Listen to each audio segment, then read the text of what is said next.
ஒரு கேமில் வந்து ஒருத்தங்க ரூல்ஸை மீறி இருக்காங்க, தெரியாமையும் தெரிஞ்சோ ரூல்ஸை மீறி இருக்காங்க அப்படின்னா அவங்க டிஸ்குவாலிஃபை ஆகப்படுறாங்க. ஓகேங்களா?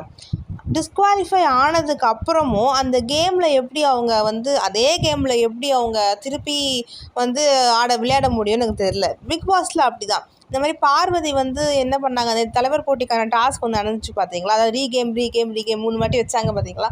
அது கடைசியில் அப்படி தான்.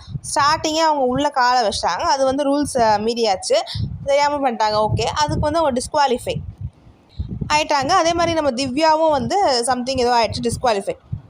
இப்போது சபரி தான் வந்து வின்னு. ஓகேங்களா? அது அப்போவே அவர் வந்து வின்னு. அந்த டைமை எதுக்கு அவங்க FJ I think so FJ தான் டைம் வந்து போட்டோம். இது ஆடுறது 3 பேர், பார்வதி டிஸ்குவாலிஃபைட் அண்ட் திவ்யாவும் டிஸ்குவாலிஃபைட் அப்படின்னா சபரி தானே வின்னு. அப்போ என்ன ஆகுதுன்னா டைம் போயிட்டே இருக்குது. யார் நம்ம பார்வதி வந்து சபரியை வந்து இது பண்ண வராங்க, அதாவது டிஸ்ட்ராக்ட் பண்ண வராங்க. நான் என்ன கேட்குறேன்னா, பார்வதி டிஸ்ட்ராக்ட் பண்ண வந்ததே தப்பு. ஏன்னா நீ வந்து டிஸ்குவாலிஃபை, திருப்பி அந்த உள்ள கேமுக்குள்ளே நீ வர முடியாது. சபரிக்கு என்னென்னா, இப்போ சபரி வந்து திருப்பியும் தள்ளிவிட்டு விச் மீன்ஸ் அவர் வந்து தடுக்கிறாரு.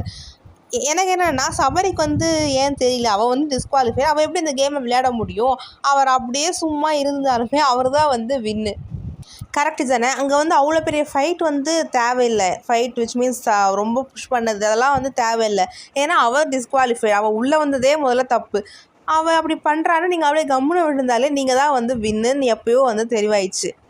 ஜட்ஜஸும் பார்த்தீங்கன்னா பார்வதியை வந்து தனக்கு டிஸ்குவாலிஃபை ஆனவங்க எப்படிடா உள்ளே வந்து விளையாட முடியும், நீங்கள் தள்ளுங்கன்னு அவங்களும் வந்து சொல்லலை.